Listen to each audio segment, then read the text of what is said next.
Salut la compagnie! Ici Marco et je viens vous parler à moitié agonisant du titre de l'épisode 123 de Dragon Ball Super. Si vous vous souvenez, il y a pas longtemps, on a eu les titres et synopsis de l'épisode 119, 120, 121, ainsi que le titre de l'épisode 122. Et là, c'est un petit peu Noël avant l'heure vu qu'on nous a donné en avance le titre de l'épisode 123. Mais avant de commencer, j'aimerais faire part de deux choses. La première, qui peut paraître évidente mais que je préfère quand même préciser parce que j'ai eu quelques surprises en commentaire, c'est que là, on va parler de spoil. Donc si vous voulez vous préserver, ce qui est totalement votre droit, je vous invite à quitter la vidéo. La deuxième, c'est que le titre qu'on a eu est totalement provisoire, ce qui veut dire qu'il y a des chances qu'il soit modifié avant la parution de l'épisode. Du coup, tout ce que je vais dire sera à prendre avec des pincettes. Après, ça reste des théories, donc quoi qu'il arrive, c'est juste mon opinion et les idées que je me fais de l'épisode. Du coup, à chaque fois que je parle de théorie, c'est toujours à prendre avec des pincettes, parce que j'estime ne pas détenir la vérité. Mais malgré tout, il aurait été vraiment dommage de pas parler de cet épisode 123, et c'est ce qu'on va faire dès maintenant. Le titre, provisoire je le rappelle, de cet épisode est « Tout le corps, l'esprit et la force libérés ».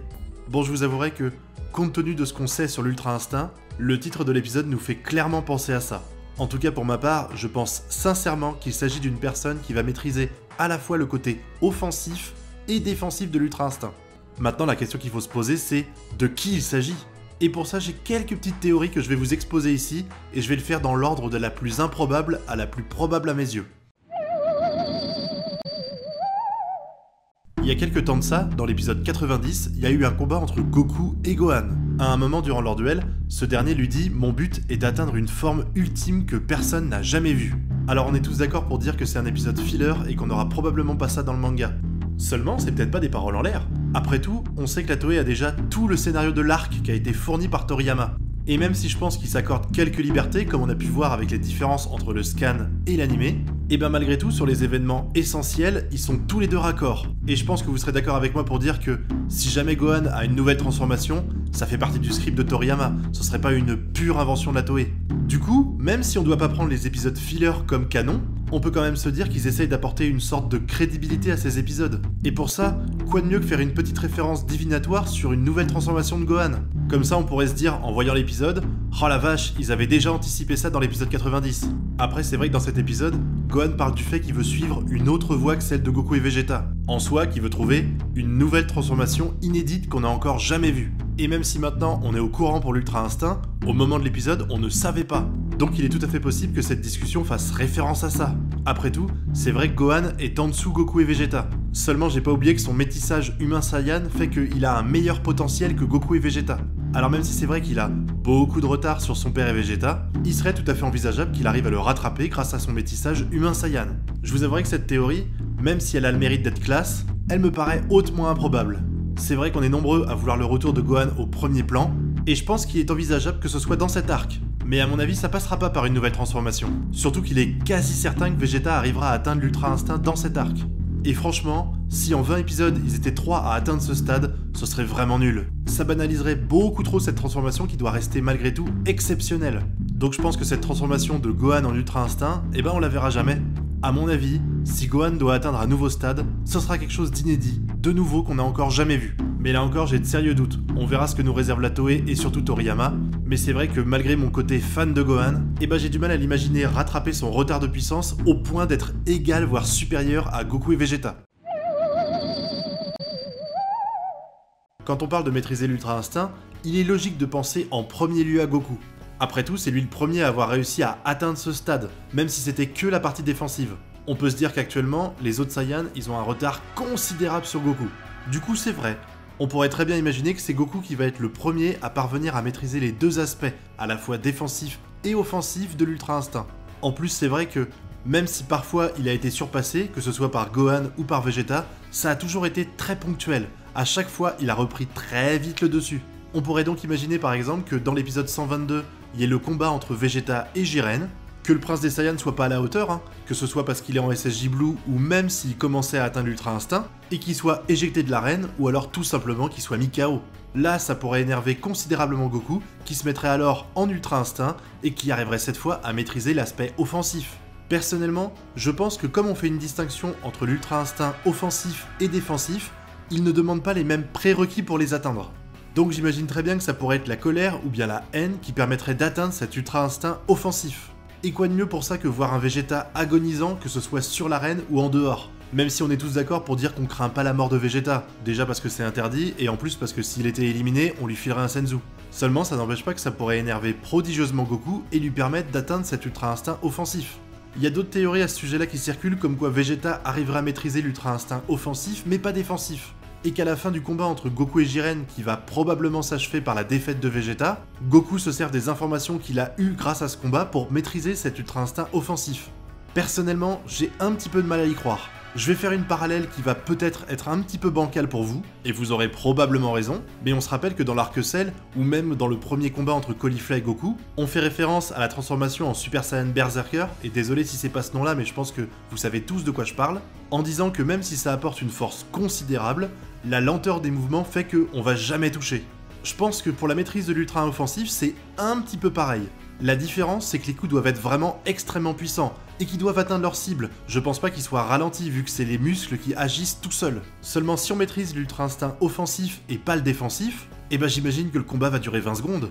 Parce que peut-être que Vegeta va mettre des mandales qui feront des dégâts sur le corps de Jiren, seulement au premier coup de ce dernier, Vegeta il va se retrouver KO parce qu'il a aucun moyen d'esquiver.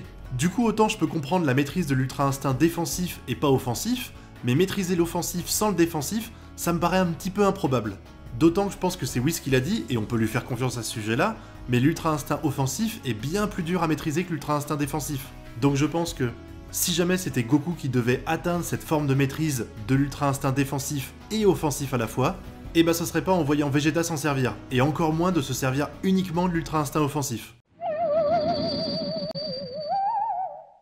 On y a tous pensé très fort, et c'est vrai qu'en voyant le titre de l'épisode 122, on s'est dit tout de suite que Vegeta allait affronter Jiren et qu'il allait suivre le même chemin que Goku pour maîtriser l'ultra instinct. Personnellement, je trouverais ça très triste parce que ça serait extrêmement redondant avec la transformation de Goku en ultra instinct. Mais après tout, pourquoi pas, si la Toei manque d'imagination, c'est le moyen le plus simple pour que ça arrive. Je vais essayer d'être le plus objectif possible, même si je suis un fan inconditionnel de Vegeta, mais ça me paraîtrait vraiment très dommage de le voir dans le 122 affronter Jiren et être KO d'emblée. Je pense qu'on va avoir un épisode similaire à ce qu'on a eu avec Goku et Jiren dans l'épisode 109. À savoir un Vegeta en forme Blue qui se fait défoncer par Jiren, mais qui finit par transcender tout ça et se transformer en ultra instinct. Et comme je l'ai dit précédemment, bah j'imagine mal qu'il maîtriserait uniquement l'ultra instinct offensif. Après, y a rien qui l'empêche de passer uniquement en ultra instinct défensif, comme l'a fait Goku. Mais là, on va laisser tomber la subjectivité 2 secondes et je vais laisser parler mon petit cœur de fan. Mais ça serait quand même bien de voir Vegeta surpasser Goku, ne serait-ce que 1 ou 2 épisodes. Après tout, c'est déjà arrivé dans le passé, notamment après l'entraînement dans la salle de l'esprit du temps avec Vegeta et Trunks, le prince des Saiyans était supérieur à Goku. Même dans l'arc Zamasu, et là c'est uniquement une interprétation de ma part, j'avais le sentiment qu'après le passage de Vegeta dans la salle de l'esprit du temps, pendant que Goku était en train de s'entraîner au Mafuba, et bah ça l'avait rendu supérieur à lui. On est d'accord, hein, je pense pas voir Vegeta à long terme être supérieur à Goku. Dans le meilleur des cas, il peut être égal à lui. Mais y a rien qui empêche que, sur 2-3 épisodes, Vegeta surpasse Goku. D'autant plus qu'il a joué un rôle très secondaire depuis le début du tournoi. Parce que même s'il a éliminé 9 personnes, si je dis pas de bêtises, et bah la seule chose que je retiens véritablement de lui, c'est le début de l'arc quand avec Goku, il élimine les 3 frères de l'univers 9 grâce à une attaque combinée. Après, il a pas fait que ça, on est d'accord. Mais c'est vrai que, en comparaison à par exemple Muten Roshi juste, et ben j'ai l'impression que l'utilité de Vegeta a été très secondaire jusqu'à présent. Et j'ai un petit peu du mal à imaginer qu'on va le faire briller uniquement dans un épisode 122 face à Jiren. Il faut plus que ça. D'autant qu'à mon avis, on est tous d'accord pour dire que Vegeta n'éliminera pas Jiren, donc forcément que l'issue du combat lui sera défavorable. Donc pour marquer le coup et rendre Vegeta important dans cet arc, on pourrait très bien lui donner un power-up grâce à l'ultra instinct défensif et offensif, ce qui lui permettrait d'être, pour un temps très limité, devant Goku, blesser Jiren sérieusement parce que pour l'instant, à part Hit qui l'a un petit peu mis en danger, on peut pas vraiment dire que Goku l'ait inquiété, ce qui permettrait à Jiren de pas être à pleine puissance si jamais derrière Goku maîtrise l'ultra instinct à son tour et affronte Jiren. Ce sera un petit peu comme le tournoi entre l'univers 6 et 7, dans lequel, sans le combat au préalable de Vegeta face à Hit, Goku serait fait latter la gueule parce que ça lui a permis de comprendre comment marchait le pouvoir de Hit afin de rivaliser face à lui. Là, ce serait clairement un petit peu différent, mais ça permettrait néanmoins de donner un rôle important à Vegeta, car sans sa participation et le fait qu'il aurait un petit peu épuisé les pouvoirs de Jiren, et bah Goku aurait pas réussi à l'éliminer derrière. Et je pense que ce serait super que ça arrive comme ça. J'imagine pas Goku et Vegeta en ultra instinct tous les deux affronter Jiren. Pour moi, ça va arriver chacun leur tour. Et du coup, ce serait une bonne chose de commencer par Vegeta, qui pourrait être le premier à maîtriser l'ultra instinct à la fois offensif et défensif.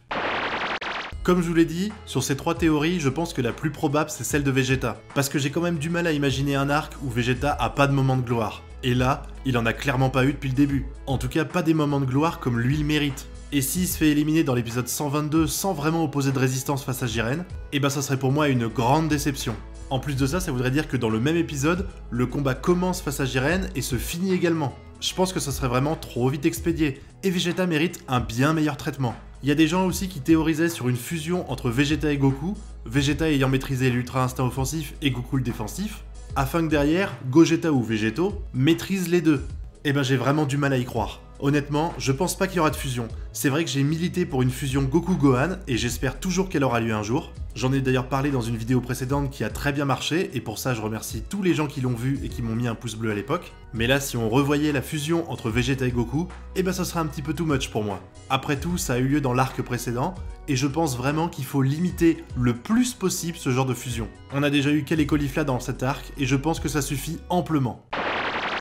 J'ai fait un petit peu le tour de ce que j'avais à dire sur ce titre provisoire, j'espère que la vidéo vous a plu. Si c'est le cas, n'hésitez pas à mettre un pouce bleu, ça me fait toujours plaisir. Commentez également pour qu'on débatte de ce que vous pensez qui pourrait arriver. Est-ce que ça va être Vegeta qui va maîtriser l'Ultra Instinct en premier, ou est-ce que ce sera Goku, ou est-ce que, plus improbable encore pour moi, Gogeta va débarquer et maîtriser les deux? Votre avis m'intéresse. Moi je vais vous laisser ici, une petite camomille et au lit, et je vous souhaite de bien kiffer. Tchuss!